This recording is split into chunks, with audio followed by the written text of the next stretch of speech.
рейдҳои бениҳоят сахт рафтаистаи барои муҳоҷирон дар Россия масҷид бемаска дар омадан манъ аст. дар ин ҳолатҳо метавонад ки проблема шавад. вале шахсиятҳое ки закси русӣ доранд чӣ бугума дар борашон? ин чиза ман фикр мекунам бисёри нафаро худшон медонанд. аз ширкати шифо равғани тозаи сиёҳдонаро метавонед дастрас кунед. агар ки шумо аз дарди сар азият мекашед ё нафастангӣ ва дарди дил доред ва ё бемории простатит доред, пас ба ин ширкат муроҷиат кунед. доруҳо барои ғафз кардани риш ва мӯи сар. ҳамаи доруҳо бо сифати баланд мебошанд. ҳатман аз номи канали юристиҷей муроҷиат кунед. ин ширкати бародарони тоҷик дар хизмати мову шумо мебошад.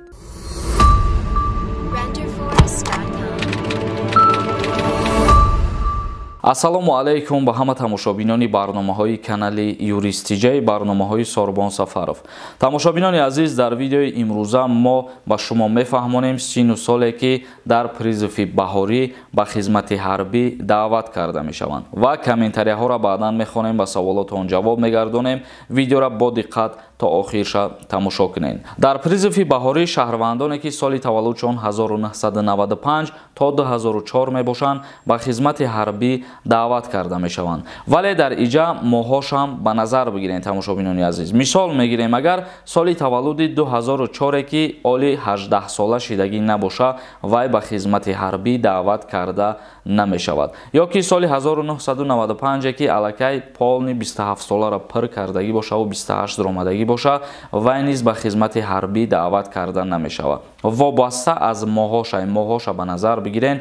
ҳамин гуфтагиҳои ман агар ки боша ба хизмат даъват намешаванд. вале агар гуфтагиҳои ман ки набоша, ба хизмати ҳарбӣ даъват мекунанд сину соли солҳои 1995 то 2004. ва бисёри нафарҳо савол метиҳанд ки хизмати алтернативӣ чӣ гуна пулш пардохт карда мешавад. барои хизмати алтернативӣ, яъне хизмати пулакӣ, шумо пеш аз даъват кардан ба хизмати ҳарбӣ ба военкомати ноҳиятон муроҷиат мекунед ва дар рӯйхати номнавискунӣ агар ки ҷой боша номнависон мекунанд ва баъдан 26800 сомон дар банк пардохт мекунеду дар тӯли як моҳ соҳиби военӣ билет мегардед. тамом, дигари ягон роҳ надора. ва ҳамин бад як камтар маълумот оиди сину соле ки дар призифи баҳорӣ ба хизмат даъватшон мекунанд. ва дар идомаи барнома комментарияҳоро мехонем, саволҳои шуморо ҷавоб мегардонем. ассалому алайкум ба ҳама. чӣ хеле ки медонед, мо конкурс дорем ва конкурси мо то ҳол идома дорад. дар конкурси мо ҳамагӣ 850 дона билет мебошад ва нархи як билет 250 рубла дар бар мегирад. ҳамагӣ 26 дона приз дорад конкурси мо. 5 та конверти 200 доллара, 10 та конверти 100 доллара ва 10 та конверти 1000 сомонаву 1 та телефон. конвертҳои пулӣ ҳамашон тайёранд. ҳар як ғолибе ки муайян мешавад, мо конвертҳои пулиро хидмон бурда да дасташ меспорем. барои харидорӣ кардани билет метавонед ки дар инами рақамҳои Сбербанк 250 рубл партоен ва чектона дар рақамҳои WhatsApp қати ному фамилиятон роӣ кунед. картаи Сбербанк ба номи Мунис Хуршедович мебошад. нафароне ки агар ғолиб шаванд дар Россия қарор дошта бошанд, пула дар карташ мепартоем. ба 250 рубл метавонӣ соҳиби приз бошад. бахта бисанҷ. муваффақият шумода. ибодов нависонда: ассалому алайкум, акай Сорбон барои одамои закси урусӣ доранд. як видео мекардем. пешакӣ ҳазор раҳмат, ака зинда бошӣ барои кор. аллоҳ нигаҳбонат боша ҳамеша. ҳазор раҳмати калон бародари азиз. вале шахсиятҳое ки закси русӣ доранд чӣ бугума дар борашон? та ҳамун савол абите ва ман дар ҳамун мавзӯъ гап занам.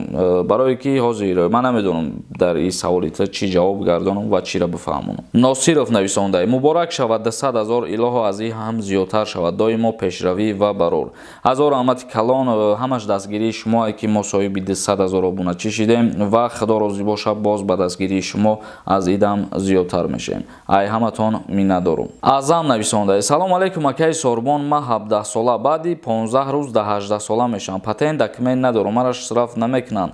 агар ты дар вақте ки ворид шидагӣ мигратсиони картаите работа нестай ва 18 сола кишидӣ, мисол дастгир там кардан, штраф намекунанд. дар ҳолате дастгир мекунанд ки мисол мегирем та мигратсиони картад работа нест ва дар Россия қарор дорӣ, 18 сола меша, ягон ҷо кору фаъолият медорӣ, кору мекунӣ ва патент надорӣ, болои ва болои мигратсиони картаи работа нест. Дар ин ҳолатҳо метавонад ки проблема шавад, штраф кунанд ё ки депорт кунанд. Фарҳод нависонда: салому алейкум акаҷон, дар карантин штраф барои маска карда буданд, уже депорт да номаш меброяд ё ки не?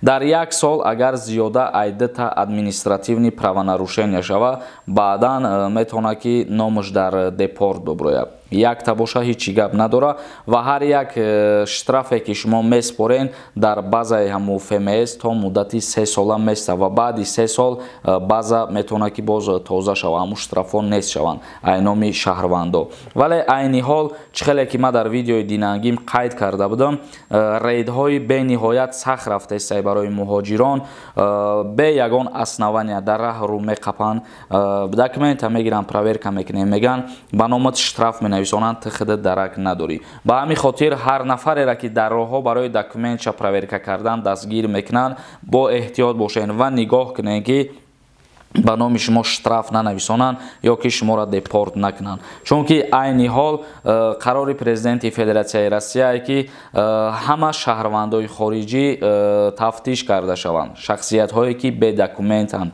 бе патент, бе регистратсиянд, ай Россия депортация карда шаванд. Ба ҳамин хотир бо эҳтиёт бошед. Касое ки документ надорен ё касое ки документ ҳам дорен, дастгиртон ки кардан, ҳушёр бошен, бо эҳтиёт бошен ки депортон накунанд.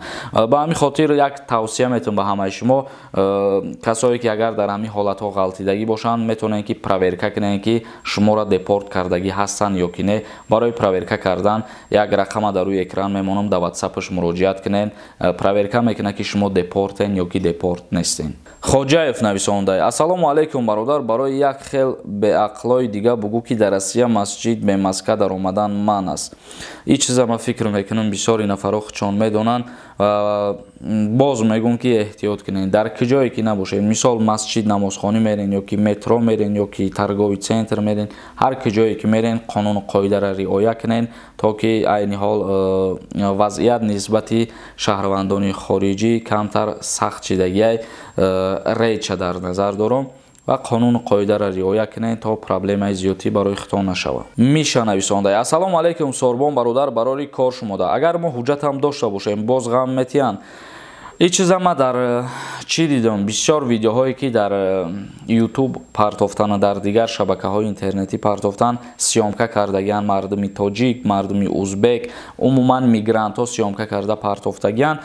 Бад ҳолатҳое ки чанди нафараш документош 100% патент доранд, регистратсия доранд, вале дастгир мекунанд, нофаҳмида ҳамун соҳиби документ мегиранд, штраф менависонанд, ба номаш документоша метиҳанд ва мегӯянд ки мо тура штраф кардем. Аллакай дар номи ту штрафай мерай, маҷбур мешай штраф меспорӣ. Ё ки чанди нафарои дигаша мегиранд, дастгир мекунанд, мебаранд ба шӯъбаҳои политсия, уҷа депортшон мекунанд бо тариқи ҳалномаи суд. Ба ҳамин хотир ин чиза ма дар видеоҳо дидам. Муҳоҷирбача нависонда: ака ассалому алейкум, ман штрафи автобус дорам, ҳаминам депорт дохил мешавад, чӣ штрафе набоша?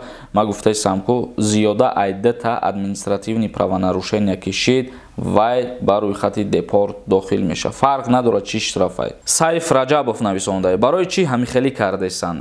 Рейд барои чӣ кардестан? Барое ки бисёри мигрантҳо, мисол мегирем, худтон шоҳиди ҳамун наворҳо ҳастен, ҳолатҳои кишид латукуб, ҳолатҳои дуздӣ, ҳолатҳои занозанӣ, баъд аз ҳамин хотир рейдҳои сахт мекунанд ва мардума мегиранд, депорт мекунанд ё ҷаримашон мекунанд. Ба ҳамин хотир якояки ғарибора худованд ҳамаи ғарибора нигаҳбон боша ва ҳамавақт бо эҳтиёт бошед, ай пайи кору фаъолияти худтон бошед. тамошобинони азиз, ба ҳамин барномаро ҷамъбаст мекунем ва агар ягон саволи иловагӣ боша, метавонед ки дар комментария бинависонед. То барномаҳои дигар, худованд ҳамаи мо ва шуморо нигаҳбон бошад.